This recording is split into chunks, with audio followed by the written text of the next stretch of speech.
You're listening to BBC Local Radio and BBC Sounds. This week's Sikh Reflection focuses on leaving a legacy.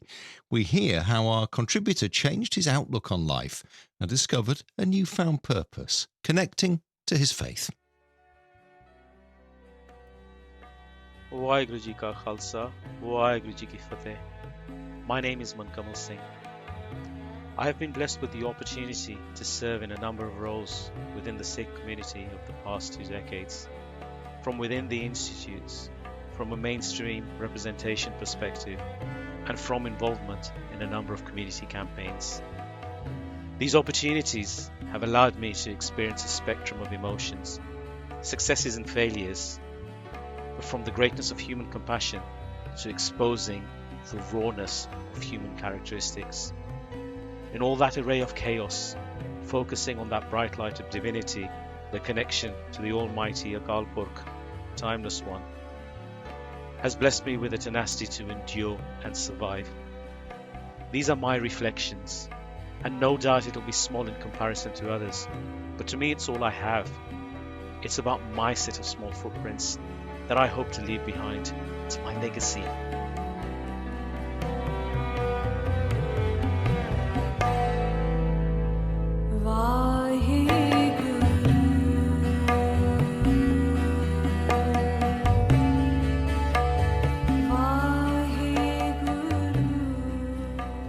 First and foremost, I am a Sikh of the Gurus, a lifelong learner of the greatest teacher. That then shapes my other roles as a son, husband, father, brother, friend, neighbour and servant, Sevadar. My daughter was recently questioned about what an 18-year-old would find in the Sikh faith. Her response was simple: self-reflection and contemplation. Self-reflection is a process by which you grow your understanding of who you are, what your values are, and why you think and act the way you do. It's a form of personal analysis that allows you to bring your life into alignment with what you wish it to be.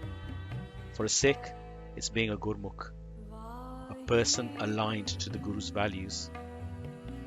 Self-reflection helps form the distinct features that you leave behind for people to remember you by.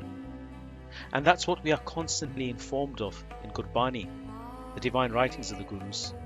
We're informed about the behaviour of the Manmukh, a person aligned to their selfish values, and the evolution to becoming the Gurmukh.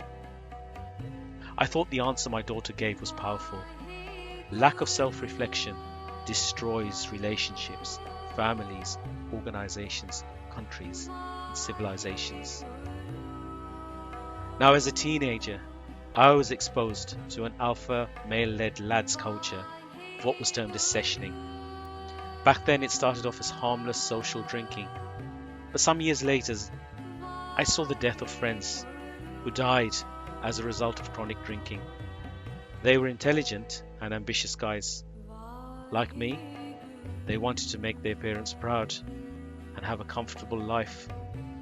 I saw uncles perish away from alcohol abuse.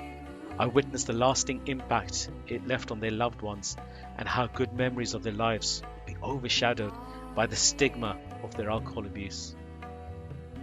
As a child, I had strong parents and grandparents who were grounded in Sikh values, but like many teenagers, I swayed. Like many Brit Asian teenagers in the 80s and 90s, I searched for an identity, but failed to realize I already had one. I was looking for a purpose, but at that time did not grasp that the Guru had already given me one. When I started working in the city, I was exposed to the corporate world of hospitality, where the culture was to work hard and play hard. Rewards for achieving targets were given in the form of open bar events, where again alcohol was available in excess. Some years passed like this, and a huge void filled my life. All these corporate achievements, all this socializing, started feeling more and more meaningless. I became lost, confused, feeling low about life. What was my purpose? Was this going to be my legacy? I was able to meet other Sikhs, spend time with them. I started waking up early and had a yearning to go to the Gurdwara, a Sikh place of worship. I joined my brother every weekend to do seva, to serve in the Gurdwara kitchen. I started listening to Kirtan, spiritual music, and replaced my entire music collection. For me, these new-found connections changed my life. Within a short time frame, I became an initiated Sikh. It had only been 4 months since I stopped drinking, stopped eating meat, kept my hair fully, and started a daily routine of Nitnem, structured prayer. But those 4 months were life-changing. And then kneeling in front of the Panch Pyare, the 5 divine Sikhs, and being blessed with Amrit, I knew I had finally come home. This was me. This is where I belong. And this was going to now be my story and my opportunity to have a legacy. For Sikhs, treating death as part of life may sound difficult. Gurbani explains to us how it helps alleviate the fear and confusion associated with it. The soul itself is not subject to death. In Gurmat life, the Guru's way of living, the Sikh tries always to constantly remember death so that he or she may be sufficiently humble, detached and righteous to accept the cycle of birth and death. For Sikhs, the afterlife is not a primary concern as much as how you live your life in the present. The only afterlife we really have is in the footprints we leave behind, in our legacy, and how we played a part in shaping a better world. We live in a world that puts price on everything to assess its worth. We are conditioned to believe everything has a price. But in all that pricing, we have forgotten the value of everything. What benefit will we get when we sell our souls, our ethics, our goodwill, our future to build a healthy bank balance? The more we price, the more we talk ourselves out of doing good things.